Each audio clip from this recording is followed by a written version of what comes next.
নমস্কার বন্ধুরা, শর্মিলাস কিচেনের একটি নতুন পর্বে সবাইকে স্বাগত। আজকের রেসিপি এগ ম্যাগি। ম্যাগি আমরা প্রত্যেকেই বানাতে জানি। ম্যাগিটাকে যদি আরও একটু টেস্টি করে বানানো যায় তাহলে বাচ্চা থেকে বড় প্রত্যেকেরই কিন্তু ভীষণ পছন্দ হবে। চলুন তাহলে বন্ধুরা দেখে নিই কীভাবে বানাতে হয় এই এগ ম্যাগি। প্রথমেই একটা ফ্রাইং প্যান গরম করে তার মধ্যে দিয়ে দিয়েছি 1 টেবিল স্পুন সাদা তেল। তেলটাকে ভালোভাবে গরম করে নিয়ে এর মধ্যে দিয়ে দিচ্ছি 2টো পেঁয়াজ কুচি,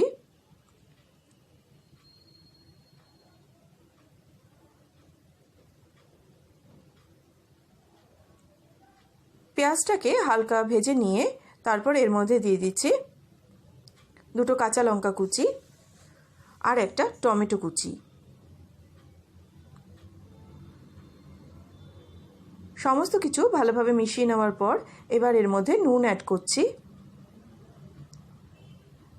দিয়ে দিচ্ছি সামান্য একটু হলুদ গুঁড়ো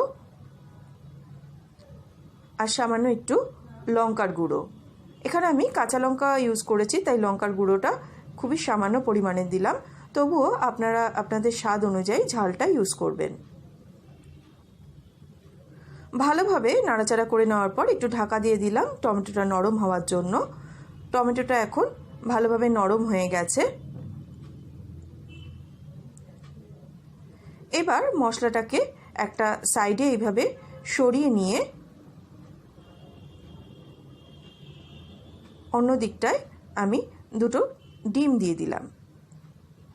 ডিমটাকে ভুজিয়া করে নেব। এইভাবে ঠিক কন্টিনিউ নাড়তে নাড়তে ডিমটার ভুজিয়া বানিয়ে নেব। আমি এখানে একসাথেই করে নিলাম।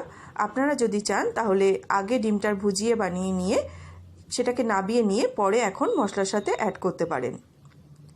এবার ডিম ভুজিয়াটাকে মশলার সাথে ভালোভাবে মিশিয়ে নিচ্ছি। এবার এর মধ্যে অ্যাড করছি ম্যাগি মশলা।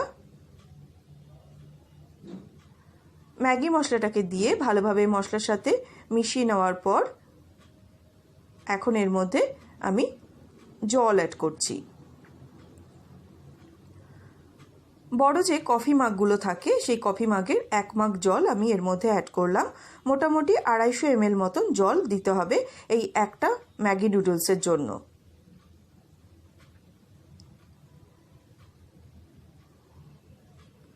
এবার একটু ঢাকা দিয়ে দিচ্ছি ম্যাগিটা নরম হওয়ার জন্য। ম্যাগি সেদ্ধ হতে কিন্তু খুব বেশি সময় লাগে না, মাত্র 2 মিনিটে কিন্তু ম্যাগি খুব ভালোভাবে সেদ্ধ হয়ে যায়। মাঝখানে আমি একবার ঢাকা উল্টে একটু নেড়ে দিয়েছিলাম। এখন দেখুন জলটা পুরোপুরি শুকিয়ে গেছে এবং ম্যাগিটাও কিন্তু খুব ভালোভাবে সেদ্ধ হয়ে গেছে। সবশেষে নামানোর আগে আমি এর মধ্যে দিয়ে দিচ্ছি 1 চামচ টমেটো সস আর দিয়ে দিচ্ছি 1/2 চামচ গ্রিন চিলি সস।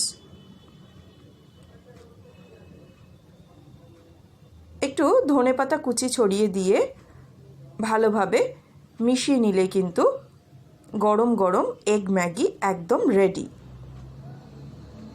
তাহলে বন্ধুরা ঝটপট বানিয়ে ফেলুন এরকম টেস্টি এগ ম্যাগি, আর আমাকে লিখে জানান রেসিপিটি আপনাদের কেমন লাগলো। ভালো লাগলে একটা লাইক করে ভিডিওটি শেয়ার করে দেবেন এবং আমার চ্যানেলটি যদি এখনও সাবস্ক্রাইব না করে থাকেন তাহলে প্লিজ সাবস্ক্রাইব করে পাশে থাকা বেল আইকনটি প্রেস করে দেবেন।